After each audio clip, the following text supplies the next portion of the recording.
South ఇండియాలోనే అతి తక్కువ ధరలకే రత్నాలందించే ఏకైక సంస్థ 6JVR. చివరిగా జై భీమ్ అని నినాదం చెప్పిన నోటితో జై చంద్రబాబు నాయుడు అన్న, జై నారా లోకేష్ అన్న, జై రంగా గారు అన్న, జై జగన్మోహన్ రెడ్డి అన్న, జై లేకపోతే రాహుల్ గాంధీ అన్న చెప్పు తీసుకొని కొట్టాలి వాళ్ళు. Because Jai Bhim is a separate identity. ఒక రాజ్యాధికారం కోరుకునే వాళ్ళకి మాత్రమే ఆ పదం చెప్పేది ఉంది. ఆడొకడు ఉన్నాడు, 10th క్లాస్ చదువుకున్నాడు, జై చంద్రబాబు, జై భీమ్, జై చంద్రబాబు, జై నారా లోకేష్, జై పవన్ కళ్యాణ్, జై నాగబాబు, జై రంగా, జై చిరంజీవి అంటుంటాడు మాసేన్ రాజేష్. రొమ్ములు ఇరుచుకొని మీసాలు తిప్పుకొని ఎక్కడున్నారు ఇప్పుడు? మీరు గొంతు కోసి ఫ్రిడ్జ్లో పెట్టారు. వాళ్ళ కోసం మాట్లాడడానికి గొంతు లేకుండా పోయింది. లేదు, ఇప్పుడు ఇంక లేదు, వాళ్ళ గొంతులు రావట్లేదు. మీ చాప్టర్ క్లోజ్. తెలుగుదేశం పార్టీలో చేరి 1,50,00,000 మంది దళిత బిడ్డల్ని కాపలాగా 1,50,00,000 మంది దళిత బిడ్డల ఆత్మగౌరవాన్ని జై భీమ్ నినాదం అని మాట్లాడుతూ చంద్రబాబు నాయుడు కాళ్ళ దగ్గర మీరు తాకట్టు పెట్టాలని చూసినటువంటి మీలాంటి వాళ్ళకి డాక్టర్ బాబాసాహెబ్ అంబేద్కర్ శిక్ష వేయకుండా వదలడం. ఏం చేశాడు ఈరోజు చంద్రబాబు నాయుడు? గొంతు కోసి మళ్ళీ శవం మళ్ళీ తల్లిదండ్రులకు ఇచ్చేస్తే ఎక్కడ వాళ్ళు ఇతన్ని పునీతుని చేసి చేస్తారని ఫ్రిడ్జ్లో పెట్టేశాడు. రాజకీయ జీవితం క్లోజ్. మీకు రాజకీయం అనేది క్లోజ్. ఇంకా మీరు జాతిని అమ్మాలని చూశాడు, మిమ్మల్ని అమ్మేశారు. ఈ రోజున మీరు బాబాసాహెబ్ అంబేద్కర్ని తీసుకొని వెళ్ళిపోయి జై రంగా గారు జై బాబాసాహెబ్ అంబేద్కర్ ఇద్దరు ఒకటేనంట. వీళ్ళిద్దరు అంటే జాతి కోసం సేవ చేసే నాయకులు అంట. అంబేద్కర్ గారు, రంగా గారు ఇద్దరు ఒకటే. అసలు అంబేద్కర్కి రంగాకి కంపారిజన్ ఎక్కడ? మాసేన్ రాజేష్ పోలుస్తాడు. ఇప్పుడు ఇక్కడేమో రంగా విగ్రహం ఉంటుంది, రంగా బొమ్మ ఉంటుంది, ఇక్కడేమో అంబేద్కర్ బొమ్మ ఉంటుంది. ఎన్జి రంగా గారు జాతికి సేవ చేసిన వ్యక్తి. వారంటే నాకు చాలా గౌరవం.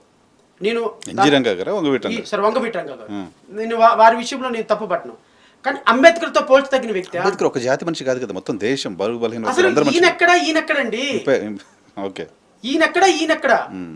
అంబేద్కర్ రచనలన్నీ అవుట్డేటెడ్ అయిపోయినాయండి. ఆయన అన్ని పిచ్చి థాట్స్ ఇప్పుడు పనికిరావు. ఇప్పుడు అంబేద్కర్ థాట్స్ ఇప్పుడు ఈ కాలానికి పనికిరావు అని చెప్పాడు. మరి ఎందుకు జై భీమ్ అప్పుడు?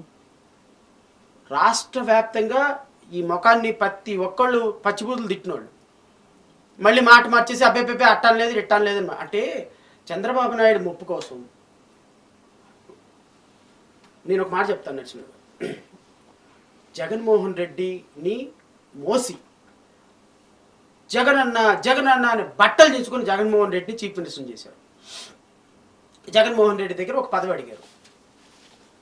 అప్పటికే మనోడి మీద చాలా కేసులు ఉన్నాయి, మనోడి మీద రౌడీ షీట్ ఉంది.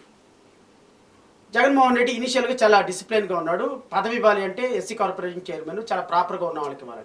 ఈ క్యాండిడేట్ చూస్తేనో 10th క్లాస్ రౌడీ బ్యాక్గ్రౌండ్, నీకు ఎస్సీ కార్పొరేషన్ చైర్మన్ ఎట్లా ఇస్తారు? మనోడు పాప సంవత్సరం పాటు సీరియస్గా తిరిగాడు. ఎప్పుడైతే పదవి ఇవ్వన్నారో అప్పుడు బయటకు వచ్చేసేసి పవన్ కళ్యాణ్ని పచ్చిబూతులు తిట్టడం మొదలుపెట్టాడు. కొన్నాళ్ళ తర్వాత పవన్ కళ్యాణ్ దగ్గరికి వెళ్ళాలనుకున్నాడు. జనసేన వాళ్ళు ఏం చేశారు? ఈయన్ని వ్యవహారం చూసి మాకు వద్దులని అయినా అన్నారు. ఇటు చేసి మళ్ళీ బీఎస్పీ దగ్గరికి వెళ్ళారు, వాళ్ళు రానివ్వలేదు. ఇంకొక పార్టీ దగ్గరికి వెళ్ళారు, వాడిని రానిలేదు. చివరికి దిక్కు లేక చంద్రబాబు నాయుడు దగ్గర చేరి చంద్రబాబు నాయుడిని అప్ర భాగీరథుడని ఎత్తేశారు. ఈ రోజున దళిత జాతిలో ఉన్నటువంటి నీలాంటి వ్యక్తుల వల్ల దళిత జాతి తలదించుకునే స్థాయికి దిగజారిపోయింది.